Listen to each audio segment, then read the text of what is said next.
किसी घने जंगल के बीचों बीच एक सुंदर सा पक्षी रहता था। उसका नाम था चंद्रा। उसके पंख नीले और हरे रंग के थे, जैसे आसमान और धरती का मिलन। चंद्रा बहुत तेज और चतुर था। उसके गीतों की मिठास पूरे जंगल को जगाती थी। चंद्रा का सपना था कि वह दुनिया के हर कोने को देखे, लेकिन वह अपने छोटे से घोंसले में अपने परिवार के साथ रहता था। उसका परिवार उसे हमेशा कहता, दुनिया बहुत बड़ी और खतरनाक है चंद्रा, तुम्हें अपनी सुरक्षा के लिए यहीं रहना चाहिए। एक दिन सुबह सुबह सूरज की पहली किरणों के साथ चंद्रा ने फैसला किया कि वह अपने सपने का पीछा करेगा। उसने अपने पंख फैलाए और उड़ चला अनजान दिशाओं की ओर। पहला दिन बहुत ही अद्भुत था। चंद्रा ने नदियों को पार किया, पहाड़ों को छुआ और हरे भरे मैदानों पर उड़ता गया। उसने पहली बार इतनी ऊंचाई से पृथ्वी को देखा।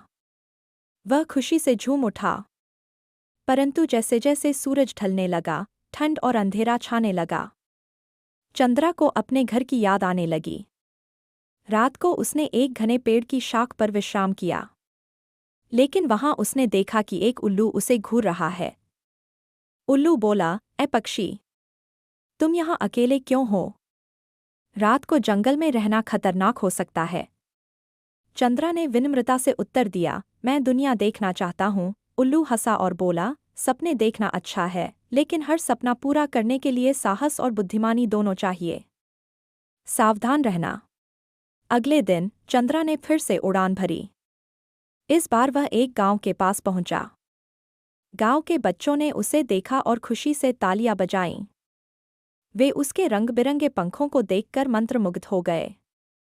लेकिन तभी एक बच्चा उसे पकड़ने के लिए दौड़ा। चंद्रा तेजी से उड़ गया, लेकिन अब उसे समझ में आया कि सुंदरता कभी कभी खतरा भी बन सकती है। इस यात्रा के दौरान चंद्रा ने बहुत कुछ सीखा। उसने पहाड़ों की ऊंचाइयों से धैर्य सीखा, नदियों की गहराई से साहस और इंसानों की दुनिया से सतर्कता। कुछ महीनों बाद जब चंद्रा अपने घोंसले में लौटा, तो उसका परिवार उसे देखकर बहुत खुश हुआ। उसने अपनी यात्रा की कहानियां सुनाई और यह भी बताया कि दुनिया देखने का सपना पूरा करना कितना कठिन था। उस दिन से चंद्रा न केवल जंगल का सबसे सुंदर पक्षी था, बल्कि सबसे बुद्धिमान भी। उसने सभी पक्षियों को सिखाया कि सपनों का पीछा करना जरूरी है, लेकिन अपने घर और सुरक्षा को भी नहीं भूलना चाहिए।